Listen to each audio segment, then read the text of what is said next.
Welcome to Timekeeping. This show will attempt to chronicle year-by-year changes to the Walt Disney World Resort, from exciting new ride openings to the minutia of a store changing names. Join us as we count down to the 50th anniversary of the vacation kingdom of the world.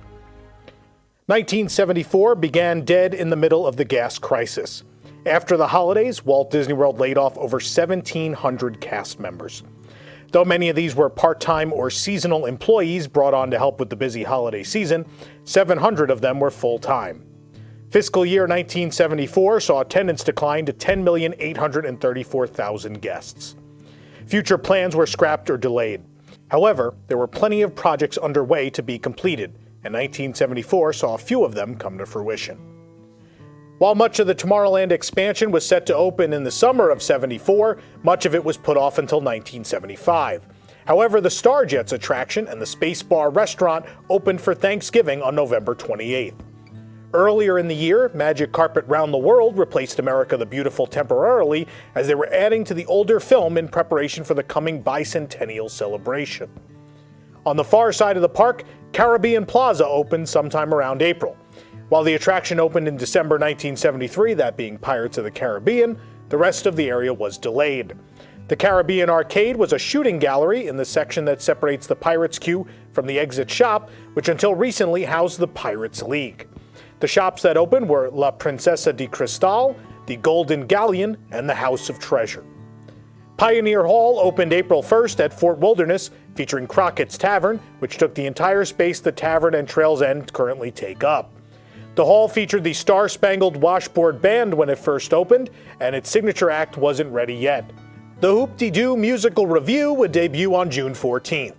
Imagineering saw the hall as more of an authentic educational venue, so the creation of the show was put on the entertainment division. The show was not originally intended to be permanent and was initially cast through an internship program, named the Disney Fine Arts Work Experience Program, which the company was running with Cal Arts. The show proved itself to be immensely popular and continued well past the September end date of the internships, with only very few changes through the years. Treasure Island opened in April for the Easter season. Previously named Blackbeard's Island, the new ticket attraction featured botanical gardens and rare birds and reptiles. The island could be accessed only via boat from one of the resorts on Bay Lake or at the Magic Kingdom. This, of course, would later become Discovery Island.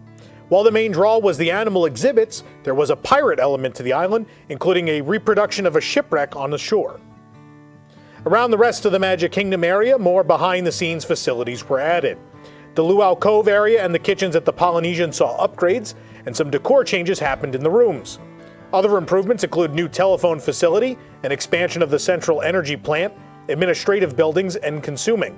The yearly PGA tournament became the Walt Disney World National Team Championship, where two-man teams competed instead of a traditional tournament. The gas crisis put the future of the Lake Buena Vista area in question, as several of Disney's partners in the area began to reassess their involvement.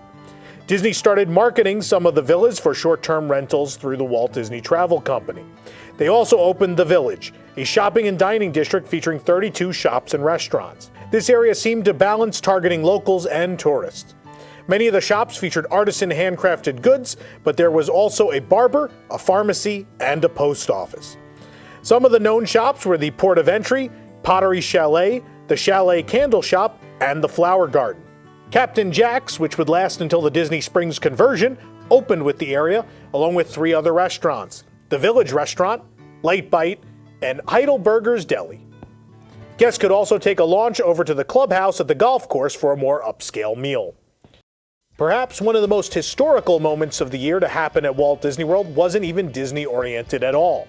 While John Lennon told the Beatles he was leaving the band in September of 1969, and Paul McCartney made it public in 1970, the dissolution wasn't final until December 29, 1974, and it was made final in a room at the Polynesian Village. Lennon was on vacation with May Pang, his secretary and lover. Having missed the meeting to sign the documents, an attorney flew to Florida and tracked Lennon down in room 1601, where he signed the papers. There is some debate if this is the actual room, as the resort would see building name changes over time, but this is the only room we've ever seen specifically cited. Walt Disney World weathered the gas crisis that dominated the first half of the year and came out of it changed, but with a plan for things to move forward. The modified end of Phase 1 development was on the horizon, and the Magic Kingdom was set to match Disneyland's ride capacity by the end of the next year. The next step was already underway. As the 1974 annual report showed, the company was beginning to shift focus to Epcot as the concept of a World Showcase was being highlighted.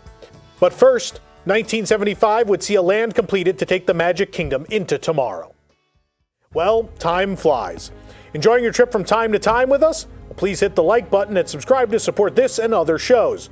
You can also join the WDWNT Inner Globe Society for exclusive content at patreon.com/WDWNT.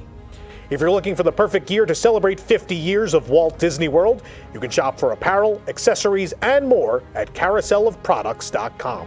We'll see you real soon here on Timekeeping.